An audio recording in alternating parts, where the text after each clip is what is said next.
the most massive container. I mean, look at that.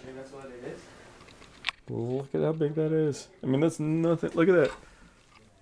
Oh my god, look at how big that is. See, look, size comparison. Well, welcome back, everybody. I know it's been a while, but what can I say? School has been a bitch. There's no other way to say it. But today we're going to talk about Black Ops, or more than Black Ops. I would say the whole entire genre of Call of Duty. But I'm not a Call of Duty expert. I mean, just like everybody else, I enjoy the game. I've played the game. I've beaten the campaign. I've tried to get a couple levels on here. But what can we say about Call of Duty? I mean, it was within, at least in Black Ops 2, it made over $1 billion within the first 15 days. That is just on par with Avatar, which did $1 billion within the first 19 days. It sold over, last I heard, 5.6 million copies. That was probably a while ago. It's probably changed since then. It's definitely one of my favorite series. I can't talk too much about the multiplayer, but I do have a friend who, him and his wife, love this game. They breathe this game.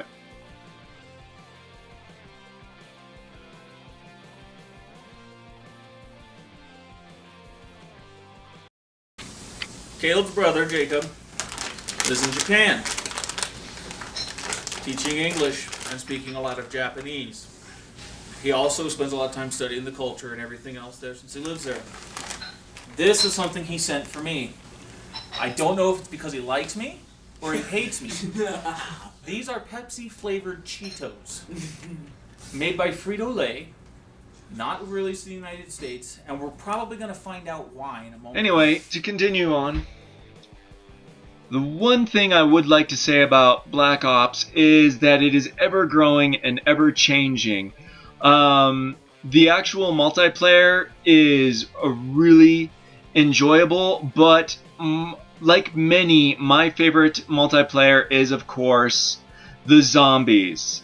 Now, like I said, I'm not as expert to the zombies, so we're going to go to my friend Sean, who is an expert. Frank, you cannot have some. Hold on. Trixie, quit trying to steal Frenchie's bone. Where's yours? You alright? Man, the Japanese are weird, bro. Oh!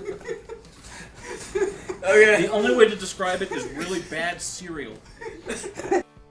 Alright, welcome back. Here we are over at Mr. Sean's house, the Call of Duty expert, I would have to say. Sean has played literally every single Call of Duty and has an open subscription to all the online games out there, and he's the foremost expert on the game, so I wanted to welcome Sean and Anyway, so we're over here, we have all the games displayed out here, you can kind of see them. Anyway, so we basically, give us a rundown, like what's your favorite game and why? Out of all of these, I'd probably have to go with the Black Ops 2, and the reason for that is the online playability on it, in my opinion, is fantastic. This was a Treyarch game. The zombies in it are phenomenal. Every single part of it's great. Gotta love the zombies. Yeah, the online levels, the online maps are great. They're well written, well balanced. You know, whether you have several players or a whole mess of them, it doesn't matter. They're always good. And like I said, the zombie maps are just undeniably great. There hasn't been a really bad map per se in this entire thing. The zombie Nuketown 2025 is killer because it's a level that you actually know from playing, and then when you put the zombie element in it, it makes for a very interesting game. In terms of what I think was probably the most innovative, would probably have to go with Modern Warfare 3. The game just, you know, of course they're short, they're not the really long games, but the actual online play that they have in these things is good, and the storyline's compelling. You know, you've got great characters, you've got great vehicles that you get to drive, you get to play around on a boat, you get to do some diving, you get to kill people underwater. A whole lot of games offer you that option. Is that the one that you start the game with the ice picks and you climb up the mountain? No, that is Black. I think it's the original Black Ops is the one with the snow level on it. Oh, okay. I think. Okay. I can't honestly remember. It's been a while since I've actually played this one, But because it's all Black Ops 2 But now. you have all of the downloaded maps and everything. Yeah. So what's your favorite map online? Right now, I gotta admit, it's Origins, which is a zombie level. It's the last one that they've released for Black Ops 2. And it is actually a beatable level. I haven't actually beaten it yet because you need 4 people to beat it, and I've only got 2 players up here, myself and a friend, that can actually get through the levels. We can get up to level 19 with the 2 of us, no problem. I bought Call of Duty Ghosts, this one right here, and I gotta admit, everything about it was disappointing. The gameplay felt a little clunky. The online component feels very clunky to me. The maps aren't particularly well balanced, in my opinion. I just don't enjoy it. And then the new Alien bonus mode is just stupid. So it just replaces the zombie maps and they throw in the aliens instead of zombies. Yeah, and the reason for that is because Treyarch owns the zombie rights, and Infinity Ward that released Ghost doesn't. So all the Treyarch games have the zombie stuff in them. The Infinity Ward, they're not doing zombies on them. And with that in mind, Black Ops Ghost, or Call of Duty Ghost rather, it's just not. I think it's the worst one of the bunch. Honestly, World at War, in terms of actual gameplay, the actual game itself, probably one of my favorites, and that's the one that got me started playing them. I actually went back afterwards and got Call of Duty 4 to beat that one, because and Call of Duty 4 is a great game too. But the actual online, or the actual in-game play, to me, Call of Duty World at War, because it's set in World War II with the World War II weaponry and a flamethrower. I mean, who doesn't like a flamethrower? Exactly. A flamethrower, you have to light people on fire. And they scream. And they scream like mad, and they burn. So it's a pretty realistic game. The sound that the guns make are spot on. Having shot an M1 Garand, that's how they behave. With some of these other guns and these weapons, or other weapons in these games, I'm not particularly familiar with.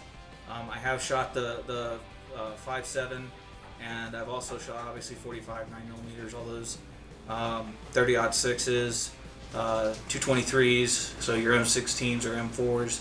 I've shot all those weapons, so they do a great job with all the weaponry. Like I said, Call of Duty World at War, the M1 Garand's always held a special place in my heart as a gun. So I love that, and the 45, which I own a couple of. They're just fantastic guns, and they're as realistic as you can get for a video game, obviously. And as far as the game that you keep playing to this day, like out of this whole entire collection, which one do you still play the most, or you put in the box the most? Black Ops 2. Black Ops 2 is absolutely, and it's primarily for me about the zombies, to the point where I had to actually stop playing for a while because I developed carpal tunnel syndrome in this hand, and my entire thumb went completely numb. That is called dedicated. And so then when I went to the doctor, she said to stop for a while, which I did, and it's better now, but I have to be careful about it. Yeah. But yeah, I've actually played that game until my thumb gave out. And we'll always do it. My wife does as well. She's a big fan of the Call of Duty. She prefers the online multiplayer modes. Domination is one of her favorites. You know, she just that's kind of where it's at for her. And how many times who's prestiged more? Oh, she has. How many times? How many times have you prestiged, hun? I'm on my 6th. 6th prestige. Yeah, she's on number 6 on Black Ops 2. Wow. And I've prestiged maybe twice. So what are you doing when you're prestiging? I know you hit level. What level do you hit? 55. You hit 55, and then you get a chance to reset back to 0.